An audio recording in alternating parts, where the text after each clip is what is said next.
Assalamualaikum warahmatullahi wabarakatuh. Yang terhormat, dosen pengampu mata kuliah Psikologi Perkembangan, Ibu Hamidatur Rohmah, SPSI MPD. Yang saya hormati, teman-teman kelas 3 PGSD A7 Unisnu Jepara. Pertama, marilah kita panjatkan puji syukur kehadirat Allah Subhanahu wa Ta'ala yang telah melimpahkan rahmat serta inayahnya sehingga kita dapat berdiskusi pada kali ini. Tak lupa, salawat serta salam kita haturkan kepada Nabi Agung Muhammad SAW yang akan kita nantikan syafaatnya kelak di yaumil akhir. Kelompok kami, kelompok 3, akan membahas materi tentang teori belajar menurut Skinner dan perannya terhadap perkembangan.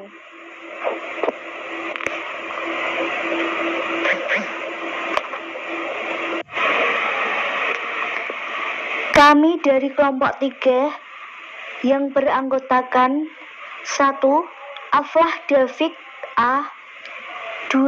Febriani Utami, 3. Fitri Ainun Naziroh, dan keempat Olivia Fadila. Untuk materi pertama akan disampaikan oleh Febriani Utami.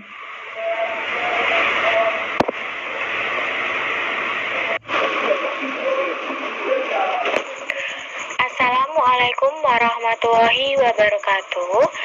Kami dari kelompok 3 akan membahas teori belajar menurut Skinner dan perannya terhadap perkembangan. Langsung saja pada pembahasan yang pertama, yaitu ada teori belajar menurut Skinner. Menurut Skinner, hubungan antara stimulus dan respon yang terjadi melalui interaksi dalam lingkungannya yang kemudian akan menimbulkan perubahan tingkah laku tidaklah sesederhana yang digambarkan oleh para tokoh sebelumnya.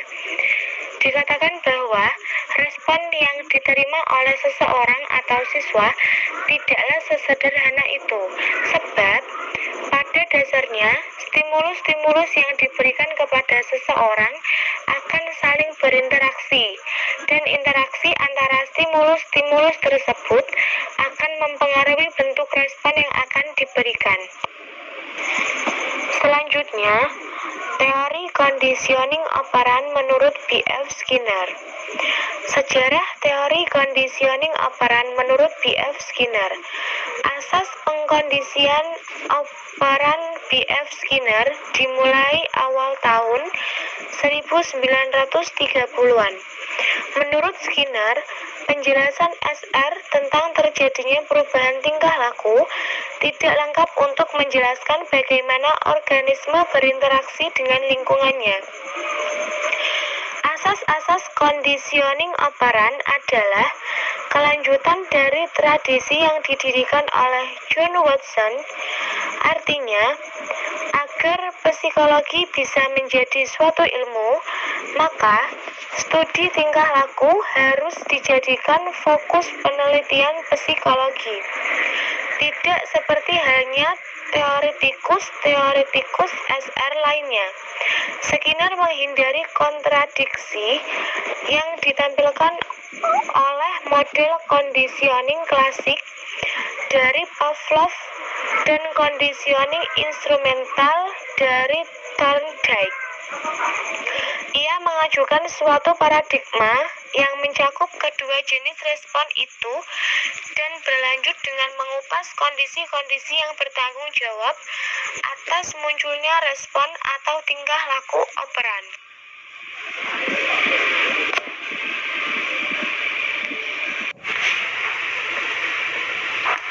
Selanjutnya adalah kajian teori conditioning operan menurut B.F. Skinner.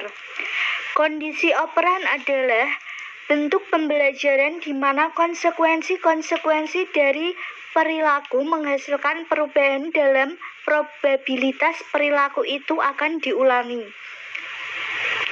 Inti dari teori behaviorisme Skinner adalah pengkondisian operan atau conditioning operan. Ada 6 asumsi yang membentuk landasan untuk conditioning operan. Pertama, belajar itu adalah tingkah laku. Kedua, perubahan tingkah laku belajar secara fungsional berkaitan dengan adanya perubahan dalam kejadian-kejadian di lingkungan kondisi-kondisi lingkungan. Ketiga, hubungan yang berhukum antara tingkah laku dengan lingkungan hanya dapat ditentukan kalau sifat-sifat tingkah laku dan kondisi eksperimennya didefinisikan menurut fisiknya dan diobservasi di bawah kondisi-kondisi yang dikontrol secara seksama. Keempat, data dari studi eksperimental atau tingkah laku merupakan satu-satunya sumber informasi yang dapat diterima tentang penyebab terjadinya tingkah laku. Menurut Skinner, unsur yang terpenting dalam belajar adalah adanya penguatan atau reinforcement dan hukuman atau punishment. Penguatan adalah konsekuensi yang meningkatkan probabilitas bahwa suatu perilaku akan terjadi. Sebaliknya, hukuman adalah konsekuensi yang menurunkan probabilitas terjadinya suatu perilaku. Menurut Skinner, penguatan berarti memperkuat. Penguatan dibagi menjadi 2 bagian, yaitu penguatan positif dan penguatan negatif.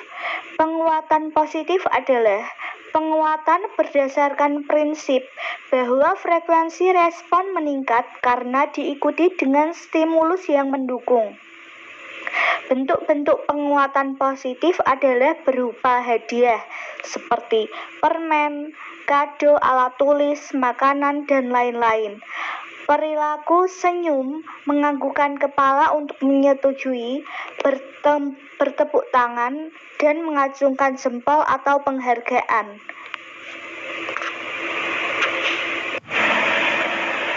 Selanjutnya adalah penguatan negatif. Penguatan negatif adalah penguatan berdasarkan prinsip bahwa frekuensi respon meningkat karena diikuti dengan penghilangan stimulus yang merugikan atau tidak menyenangkan. Bentuk-bentuk penguatan negatif antara lain menunda atau tidak memberi penghargaan, memberikan tugas tambahan, atau menunjukkan perilaku tidak senang, semisal menggeleng kepala, kening berkerut, muka kecewa, dan lain-lain. Satu cara untuk mengingat perbedaan antara penguatan positif dan penguatan negatif adalah dalam penguatan positif ada sesuatu yang ditambahkan atau diperoleh. Dalam penguatan negatif ada sesuatu yang dikurangi atau dihilangkan. Kemudian ada prinsip belajar yang dikembangkan oleh Skinner. Yang pertama yaitu hasil belajar harus segera diberitahukan kepada siswa. Jika siswa salah, maka siswa tersebut harus dibetulkan. Apabila siswa sudah benar, maka siswa tersebut harus diberikan penguatan. Nah, untuk yang kedua, proses belajar harus mengikuti irama dari yang belajar. Dan yang ketiga yaitu materi pelajaran digunakan sistem modul, di mana sistem modul ini merupakan beberapa materi pelajaran yang sudah disusun menjadi satu unit untuk mempermudah pembelajaran. Yang keempat yaitu dalam proses pembelajaran lebih dipentingkan aktivitas sendiri. Yang kelima yaitu dalam proses pembelajaran tidak digunakan hukuman, namun lingkungan ini perlu diubah untuk menghindari adanya hukuman. Yang keenam yaitu tingkah laku yang diinginkan pendidik, diberi hadiah, dan sebagainya. Hadiah diberikan dengan digunakannya jadwal variabel rasio reinforce. Dan yang terakhir yaitu dalam pembelajaran digunakan shaping atau pembentukan.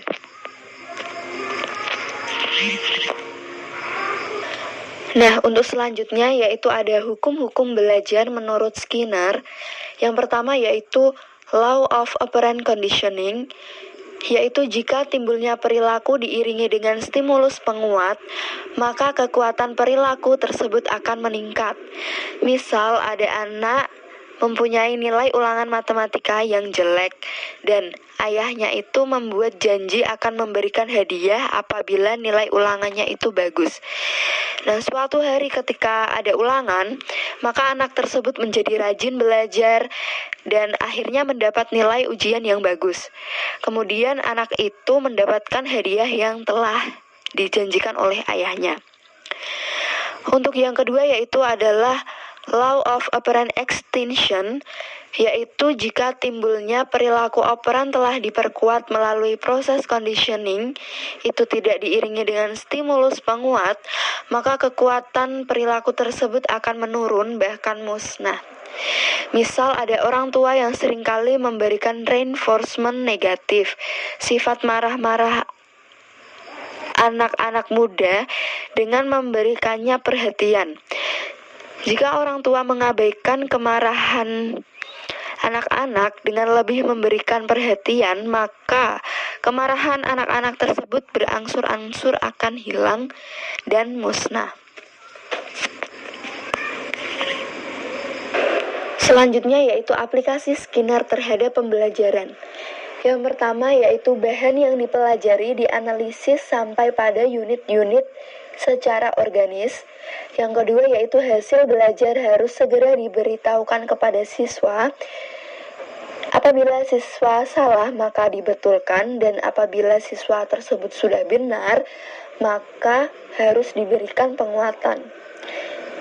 Yang ketiga yaitu proses belajar harus mengikuti irama dari yang belajar. Dan materi pelajaran yang digunakan yaitu sistem modul. Yang keempat, tes lebih ditekankan untuk kepentingan diagnostik. Yang kelima yaitu dalam proses pembelajaran lebih dipentingkan aktivitas sendiri. Yang keenam yaitu dalam proses pembelajaran tidak dikenakan hukuman. Yang ketujuh, dalam pendidikan mengutamakan mengubah lingkungan untuk menghindari pelanggaran agar tidak menghukum. Yang kedelapan, tingkah laku yang diinginkan pendidik diberi hadiah. Yang kesembilan yaitu hadiah diberikan sesuai keperluan saja atau jangan secara terus-menerus memberikan hadiah. Itu malah menjadi tidak baik untuk anak atau siswa. Nah, yang ke-10 yaitu tingkah laku yang diinginkan dianalisis kecil-kecil semakin meningkat mencapai tujuan. Yang ke-11 yaitu dalam pembelajaran sebaiknya digunakan pembentukan atau shaping. Ke-12, mementingkan kebutuhan yang akan menimbulkan tingkah laku operan. Yang ke-13 yaitu dalam belajar mengajar menggunakan teaching machine. Dan yang ke-14 yaitu melaksanakan mastery learning.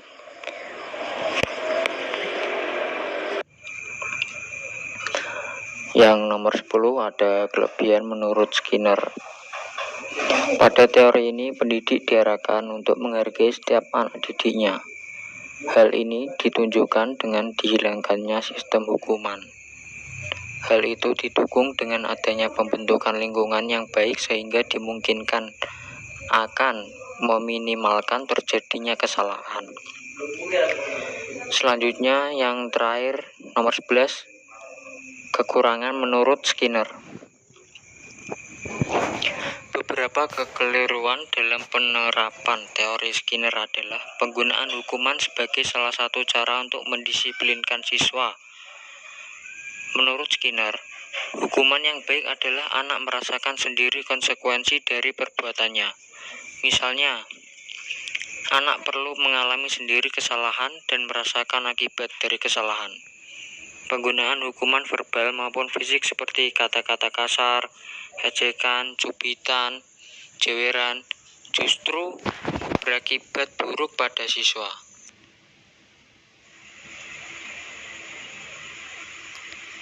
Demikianlah presentasi dari kelompok 3. Assalamualaikum warahmatullahi wabarakatuh.